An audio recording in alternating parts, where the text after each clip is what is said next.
12 नवंबर 1996। जगह चरखी दादरी, हरियाणा। 10 किलोमीटर तक खेतों में फैला मलबा और 351 लोगों की लाशें।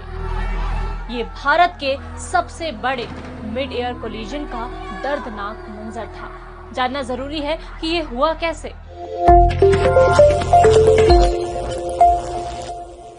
शाम 6 बजे आसमान में एक तेज धमाका हुआ, इतना कि लोग भूकंप समझकर डरकर घर से बाहर भागे।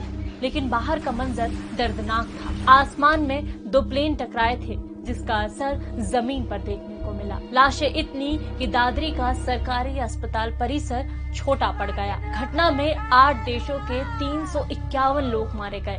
कई लाशों की तो पहचान तक नहीं हो सकी। लाशों को दफनाना है या जलाना, इस पर हिंदू और मुस्लिम संगठन में बहस भी हुई। आखिरकार जितनी लाशों की बतौर मुसलमान और हिंदू पहचान नहीं हो सकी, उनके अनुपात के हिसाब से लाशों का बंटवारा किया गया। लेकिन ये सब हुआ कैसे? कजाकिस्तान का पैसेंजर प्लेन IL-76 15,000 फीट की ऊंचाई पर दिल्ली का रुख करता है।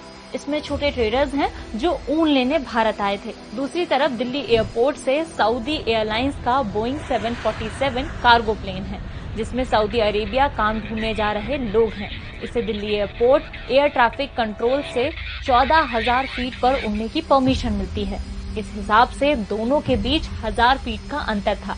लेकिन कजाकिस्तान की एयरलाइंस 14,000 फीट पर आ गई और टक्कर हो गई। वजह इंग्लिश में दिए गए इंस्ट्रक्शंस, जो कजाकिस्तान के पायलट समझ ही नहीं पाए थे, क्योंकि उनकी इंग्लिश कमजोर थी। इस इंसिडेंट के बाद एविएशन इंडस्ट्री में काफी बदलाव हुए। पहला, फ्लाइट्स में TCAS यानी ट्रैफिक कोलिजन अवॉइडेंस सिस्टम लगाए गए, क्योंकि पहले प्लेन के बीच की वर्टिकल डिस्टेंस यानी हाइट का पता ही नहीं चल पाता था। इस डिवाइस से ये फायदा हुआ कि वर्टिकली 1000 फीट की डिस्टेंस पर कोई प्लेन आता तो ये सिस्टम तुरंत अलार्म बजा देता। दूसरा, पायलट्स के लिए इंटरनेशनल लेवल पर इंग्लिश कंपलसरी कर दी गई। तीसरा, जब ये हादसा हुआ तब दिल्ली एयरपोर्ट का रनवे सिर्फ 1 वे था। बाद में इसे अपडेट कर एयरवेज बनाए गए और रडार सिस्टम भी मॉडर्न हुआ। तो ये थी कहानी भारतीय इतिहास में सबसे भयानक और इकलौते मिड एयर कोलिजन।